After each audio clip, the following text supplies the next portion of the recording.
Okay, cool. I think you're going to have to, I just can feel it. You'll have to be closer. Okay, let me move my mic in. Yeah. Wait.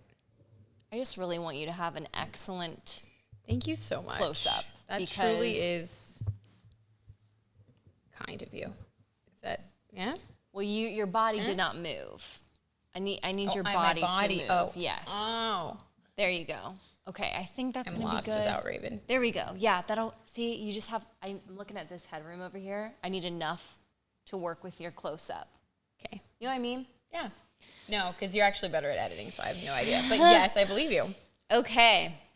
All right, and that's that. Welcome to Astro Candy, now that we've just messed around. Yeah, welcome. But hey, look at these. Will you explain these, Brittany? These are so cute. Okay, so my mom made these for us.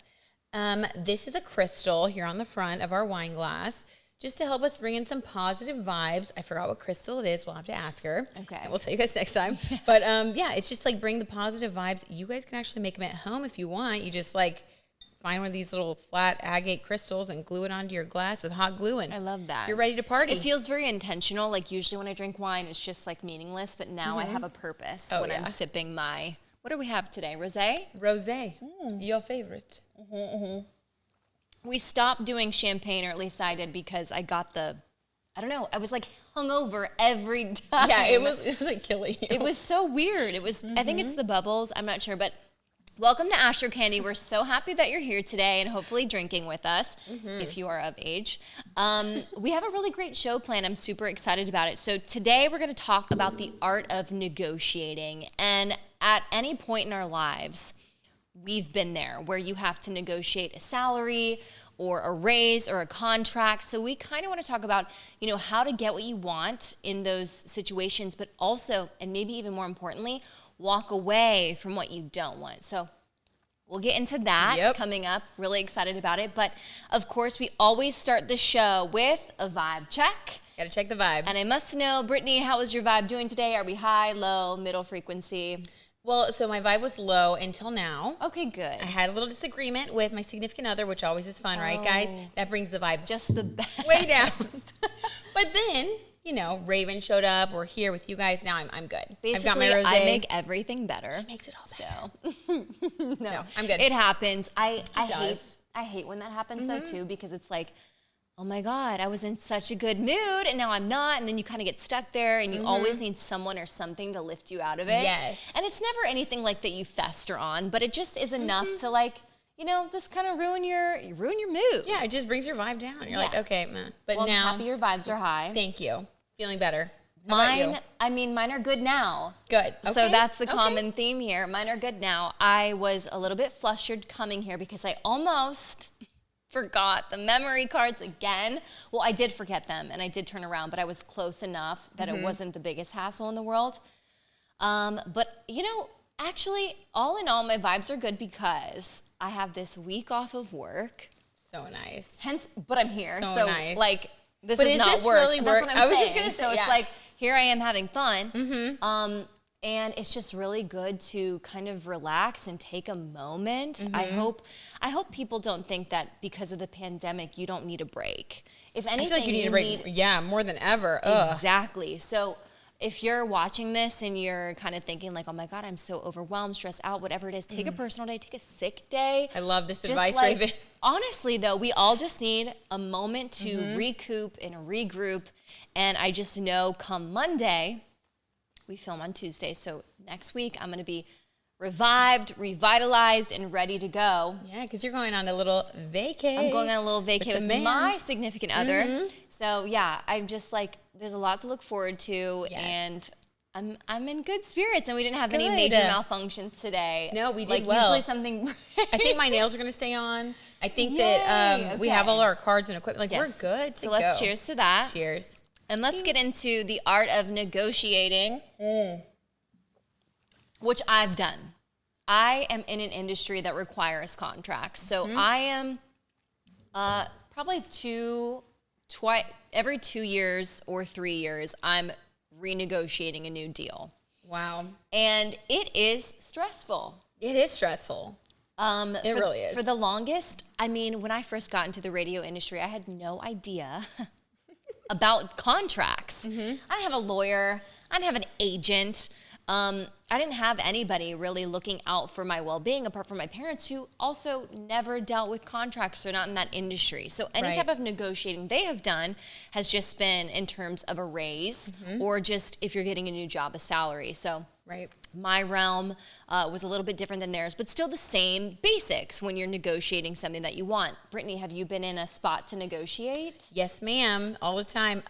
Well, yeah, I feel like with what you do, you're always like talking back and forth with people. And always. Like, so it's funny that you mentioned that this is more like fun for us, because this is, guys, like this is like our creative outlet. Yes. We both have jobs that are a little more stressful because it, you know, just involves things like negotiation, sales, whatever. And well, on my end, sales. So I negotiate every time I sell advertising. Yeah. And then now I've re-signed with an agent to do like commercials and acting again, because I love that. And that is a creative outlet for me. But that requires a lot of negotiation on the part of my agent to make sure that I get paid well when they like reuse a commercial or whatever. And we recently had a situation where he called me to make sure that I was good with him playing some hardball, negotiating with full knowledge that like we might lose the deal if we did ask for what we both thought was fair. And so that was really tough. I had to really think about it. So take us back to that time pre, you know, your agent is saying, hey, I'm going to play hardball. Let's get you what you think you deserve. He thinks you deserve, what you're worth. And I think that's something that you should go into any negotiation with, is just the mindset that this is who I am and this is what I'm worth. And don't settle for less. It's going to be so tempting to, because people, they've got a manipulative. They're But manipulative. how do you say manipulative? Is there like a manipulative? Is that a word? No, but I like it but better it's than the other manipulative. ones. Okay, shit. It's more exciting though.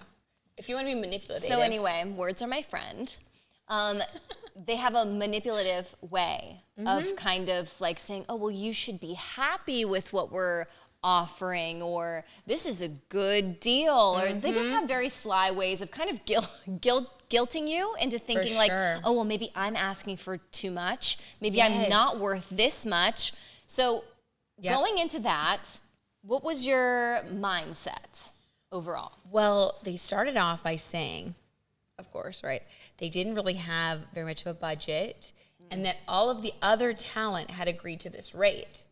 And so when my agent and I started talking, he was like, okay, is this what they said? And so, of course, I was like, oh, well, do you think that's true? Do you think that they, like, I'm taking it seriously, like believing this at face value. Yeah. So I learned a lot. This was like a really good learning experience. He was like, okay, just so you know, they're going to say this. It's probably not true. And we don't really know if all the talent accepted this. And even if they did, that has nothing to do with what you're willing to accept and what you're worth. And I was like, whoa, that was good. That's good. That's That's great advice for literally anybody in a negotiation. So we first of all just like separated out the facts.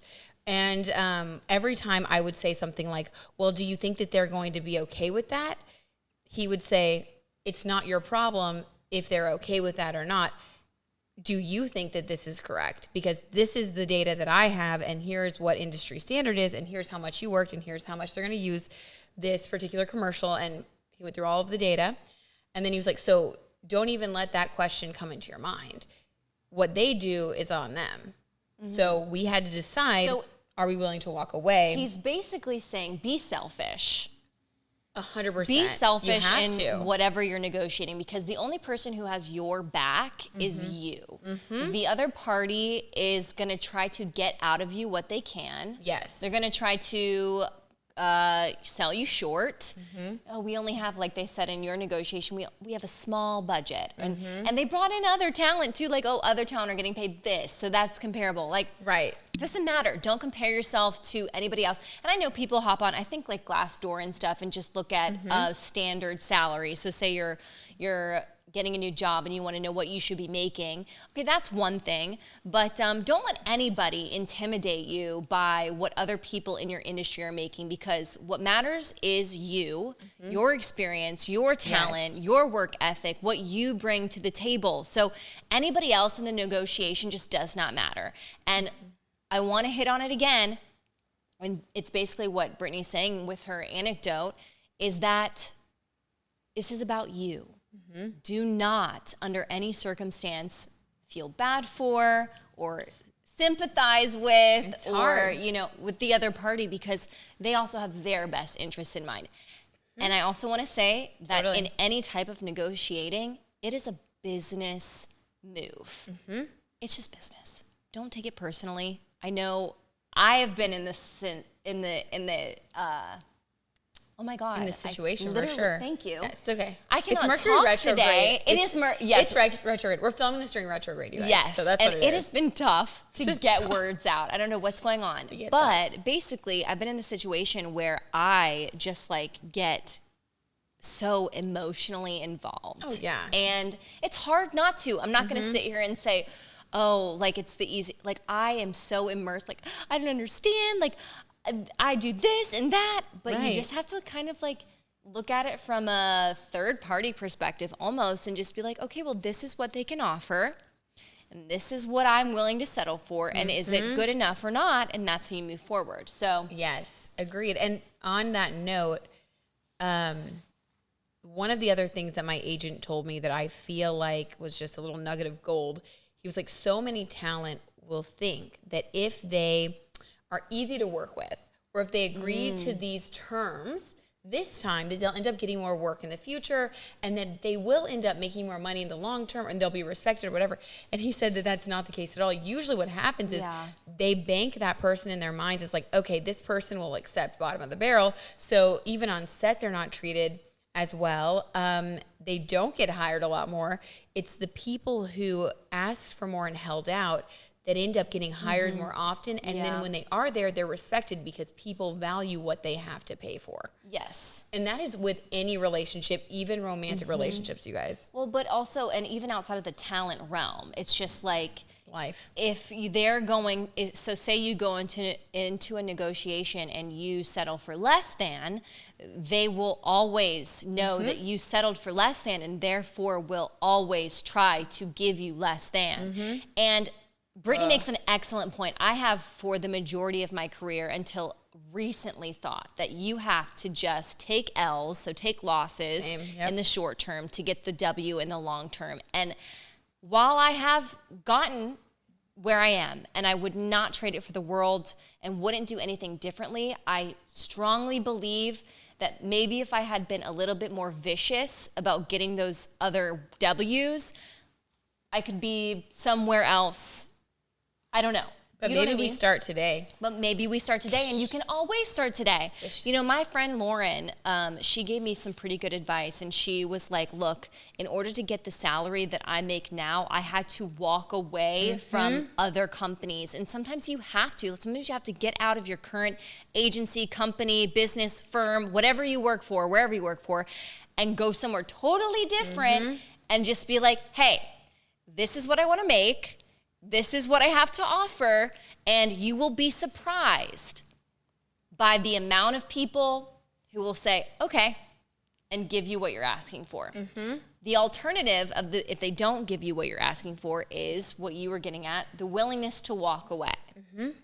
So tell me about that. Like when you were sitting in that air of, okay, well, this is what we're offering them, and they could say no, what was that like, and what were you, I mean, how did you feel? Well, my stomach was in knots. I felt terrible. Yeah. But I knew that was like what I needed to do. Because like, I mean, just once he and I spoke about everything, it's almost like you're kind of just jumping off a ledge in a way. And I could have just said, okay, let's just take it. But luckily at the time I was in a position where I was like, okay, my livelihood right now does not depend on this one thing going through or not. And if it does go through, it's going to be a really good thing. You were coming from a place of abundance. Yes. Yeah. So I just like went for it, I guess. And then he came back to me like a couple days later, and he was like, he gave me a call. He's like, they did it. They took it. And we were both so happy. And it was really, really rewarding because I was like, oh my gosh. So if I would have, I'm going to bank that. Like, settled. Yeah, if I would have settled, I wouldn't have this. Yeah. And he also put in there that no other talent will be paid more than I'll get. I mean, he really pushed it, and they accepted it. And so my self-esteem went up. Oh my God, I didn't know that. That's so new my information. My self-worth, I know I didn't. That's amazing. But my self-worth even went up from that. Yeah. And so then it's almost like a chain reaction, you know, like when like one good thing happens and you kind of like feel good about yourself. On the high. Yeah, you have your swagger back. Like it felt good. One thing that Brittany inadvertently mentioned was just like you saying, you know, I was in a place where I don't need this, so let's just go ahead and see.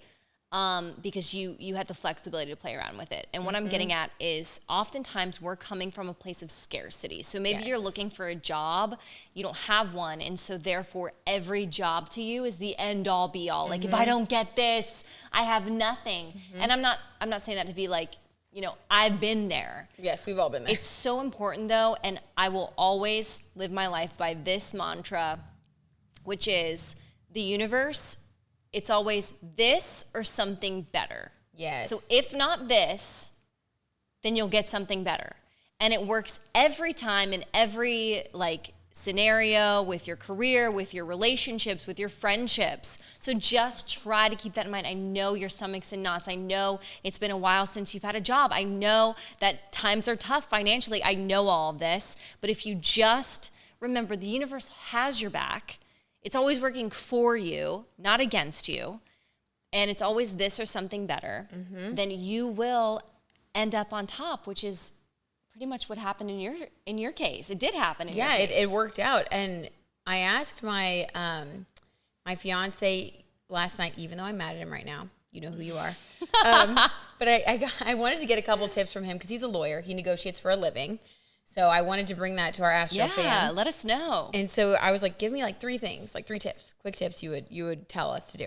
So he said, first, educate yourself. Know what it is that you're talking about because that'll give you confidence, which is the second thing. You need to believe in what you're saying because people can feel it. Like they can feel it if you're nervous. So even if you don't feel confident, you have to pretend, put on airs, like just show up. And then for the third thing, you have to come from a place of strength, which is what you just said. And be willing to walk away. Yes. And even if you're not willing to walk away, like you have to get right in your own mind about the fact that you really will be okay. So it's just like, it's an energy thing mixed with knowledge. And when you have all of that, you can't lose. I'm going to say Brittany's is a success story, and that's amazing. A lot of the times we also find ourselves in semi-success stories, which is what I have found to be true in my scenarios when it comes to negotiating contracts in my specific industry. And sometimes you just don't get everything you want or everything you're asking for. And can I walk away? Of course. But sometimes you do come to just an agreement. Yes. So there never is some like this or that. Sometimes you just like meet in the middle. So don't think that it has to be some sort of extreme, like I either get everything I want or I walk away. And if that's your attitude, like more power to you. But sometimes you do feel that it's necessary to just, I don't want to say settle. I hate that because I hate the word settling, but compromise. Compromise. And you do that in your day-to-day relationships. Right. Sometimes if it's worth it to you, if what is in front of you is worth it and you're willing to sacrifice this, but get this, and sacrifice that, but get this, then you make a compromise and you can still live in a harmonious relationship and have a great, you know, career or job or whatever it is that you've been negotiating.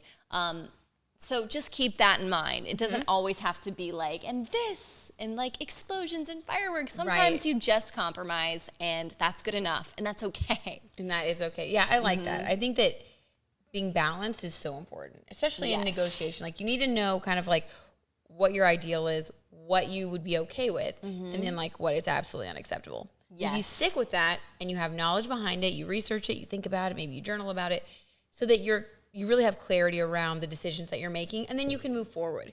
No, I can't talk. It's contagious. It is. I feel like the worst thing is when you accept something less than what you feel right about, and in your gut you know it's not right, but you just go with it. And I've done that 100 times, and we've talked about that. Yes. And then you just feel like crap, like all the time. Every time you show up to that job, when it's not good. Talk to that person on the phone that like you're dating, and they, you know, are non-exclusive with you or whatever. Like, you know, it like can go in relationships so many, you can negotiate, relationships. You have to. Oh God, you have to. Oh God, we could get into so many things about this. But yes, I think in all of the advice that we've given you, knowing your worth and also knowing when to walk away is very important. I'm going to touch on this briefly because we don't have too much time, but I'm sure you have heard of Kat Sadler. She used to work for E! News. And there came a time where basically she found out that her male counterpart on the show that she hosted was making significantly more money than she was. And she said that she did everything in her power to negotiate a fair salary, something comparable to what her co-host was making. And when they would not meet that, she walked away. And I just think that there's so much power in that. She talks about strategizing your exit from whatever situation you're in. So do more research on that if you want to know more. Where can we go to look that up? Can we Google it or just Google it? She talks a lot about it. She just did this Instagram live, actually. She does a lot of just like video interviews and stuff where she always talks about it because it's just something that she's actually known for in the industry now, because she just was like, I'm not accepting this. But good for her. Just Google it. Any interviews with her, it's great. Let's end on this modern day mantra, which is very relevant to our topic today. Okay. It is a quote that I saw on Female Inspiring, at Female Inspiring on Instagram. Very worth following, and also at Astro Candy Podcast. You owe it to yourself to stay out of your own way. I mean, how many times do we just get to where we want to be and then just find every reason within ourselves to, strike ourselves down, or reason why we shouldn't be here? It's always us getting in the way of what we want, usually. Totally. Well, and I started following Janine Kreft. Yes. After your recommendation on one of our older episodes, you guys. And one of the things that she said was that, like, when you wake up in the morning, if you're having a bad day, your mind is like programmed to just like replay your old tape of so she said, like, pay attention to your thoughts, and then instead of like, I don't know, living in it, like, think of positive things, like read something positive, kind of like shift your mindset and take in something new so that you don't attach to the old stuff. It's like separating yourself from like those patterns. Yeah. So if you're feeling rejected, if you're feeling bummed out, instead of thinking about it all the time, maybe reach out for something else that's going to help you get inspired and put new thoughts over it, because you can be in a loop. Yes, totally. Well, thank you guys so much for tuning in to anywhere you get podcasts. So we're available on all the things: Spreaker, Apple, Google, Play. I mean, I don't even know what we're on because we're on all of them. Everything. So please listen there. Also subscribe to us on YouTube. Everything is at Astro Candy Podcast. And if you have a second, we would love it if you would rate us and review us, especially if you have the Apple Podcast app. Yeah. And also, tell a friend. So if you have someone my mom did this, actually. She had a friend who's really into Astro, and she was like, you should watch, and she did. So please, if there's someone in your life who you think would just love the topics that we talk about, please let them know. And yeah, that's all we got. Awesome. So thank you again, and we'll see you. Wait, I have a tease for next week on the show. How to vet potential partners on dating apps. So a lot of people are, swiping left and right on Tinder, Bumble, Hinge, whatever it is. So we are going to let you know how you can kind of use the things that you do physically, like, as far as reading people's auras and their personalities on the apps. This is going to be interesting because Brittany and I, again, are both in relationships, and it's been a minute since we've been on the apps, but I think that's just a clear third-party perspective, don't you? I think so, too. I think so. We're ready to help. Tune in next week. Okay, bye. Bye, guys.